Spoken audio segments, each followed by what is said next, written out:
전 세계 코로나19 확진자가 6개월 만에 1,000만 명을 넘어섰습니다. 환자들 중에 4분의 1은 그중에서 미국이 차지하고 있는 가운데 확진자의 급증으로 텍사스주는 경제활동 재개에 대한 일부를 철회하고요. 플로리다주는 펍이나 물놀이 시설을 닫으면서 경기 회복에 대한 기대감에 찬물을 끼얹는 것은 아니냐는 우려도 있었지만 또 일각에서는 북반구의 경우 여름이 끝나고 가을이 시작하는 9월이나 10월쯤에 다시 2차 유행이 본격화될 것이라는 전망도 있는 만큼 이러한 악순환을 막기 위한 긴장을 놓을 수가 없는 상황입니다. 이렇듯 투자자들의 심리도 위축이 되면서 3대 지수 모두 하락세를 보였는데요. 다우존스는 2.84% 떨어진 25,015로 장을 마감했고요. S&P 500은 2.42% 하락한 3,009선에, 나스닥은 2.59% 빠진 9,757을 각각 기록했습니다. 이번 코로나19로 생긴 대표적인 트렌드를 언택트 문화와 랜선 라이프를 꼽을 수가 있겠고요. 또 외면할 수 없는 사회 부작용으로는 코로나 베이비나 가정 불화를 꼽을 수가 있겠는데요. 여전히 확산되고 있는 이 코로나19가 시장에 미치는 영향 외에도 이번 주에 주목해야 될 세 가지 종목을 살펴보겠습니다. 네, 첫 번째 소식은 페이스북입니다. 금요일장에서 주가는 8.32% 급락한 216.08달러에 마감을 했는데요. 시가총액 기준으로 560억 달러, 그러니까 우리 돈으로 약 67조 4천억 원이 하루 사이에 증발해버렸습니다. 트위터가 지난 23일 인종차별 반대 시위를 비난한 트럼프 대통령의 트위터를 숨김 처리한 것과는 반대로 페이스북은 인종차별 시위 과정에서 논란을 일으켰던 글을 표현의 자유를 빌미로 그대로 방치한 건데요. 페이스북 보이콧 운동을 주도한 인종차별 반대 단체 컬러 오브 체인지에 따르면 허위 사실을 담은 유료 정치 광고는 그대로 허용되고 있고 또 게시물에 경고 딱지를 붙이는 건 전혀 새로운 정책이 아니다라고 밝혔습니다. 그래서 결국 글로벌 기업들이 광고 중단 보이콧을 선언한 건데요. 이번 페이스북 광고 보이콧에 참여하는 글로벌 브랜드로는 화장품 업체인 유니레버를 비롯한 코카콜라, 펩시, 또 의류 업체에서는 리바이스와 또 노스페이스, 또 자동차 제조업체에서는 혼다를 포함한 100여 개 기업이 이르는 것으로 알려졌습니다.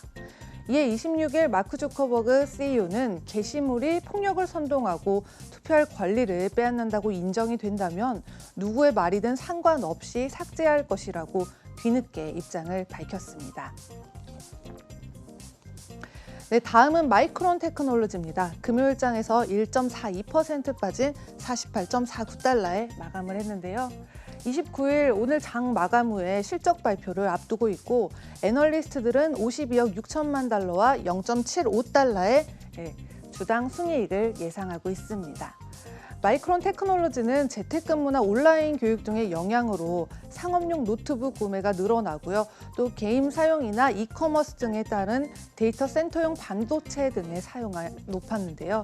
실제로 마이크론 역시 임직원들의 재택근무를 지원하기 위해서 5,000대 이상의 PC를 구매하기도 했다고 전해졌습니다.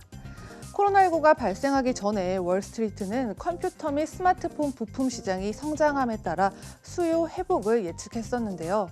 하지만 4월 달 골드만삭스에 따르면 마이크론의 주식을 매수해서 중립으로 하향 조정했고요.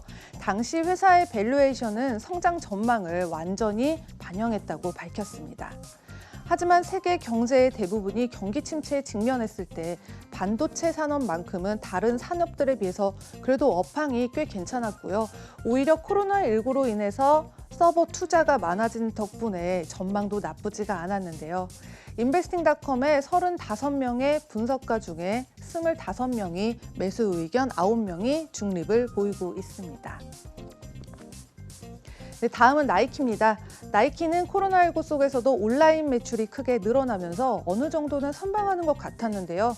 오프라인 매장들이 문을 닫은 영향 때문에 분기 순손실을 막지는 못했습니다.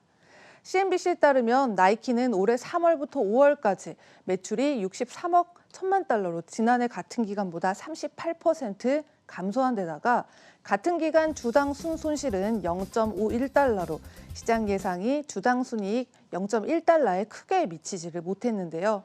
또 같은 기간 순손익은 7억 9천만 달러의 적자를 기록했습니다. 또한 운동용품 매출은 53%가 줄었고요.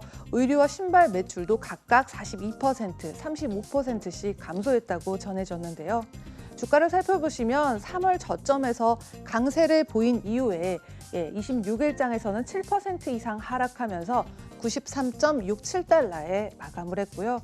이러한 상황 속에서도 전체 매출의 감소를 초래한 오프라인 매장의 부진과는 다르게 전자상거래 부문은 75%나 상승세를 보이고 있고, 이는 또 전체 매출의 30%를 차지하고 있습니다. 그래서 코로나19에 따른 불확실성으로 2021년 실적 전망치는 공개하진 않았지만요.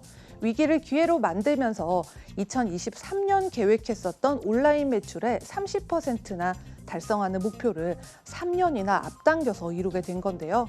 인베스팅닷컴의 35명의 분석가 중 29명이 강한 매수 의견을 보이고 있습니다.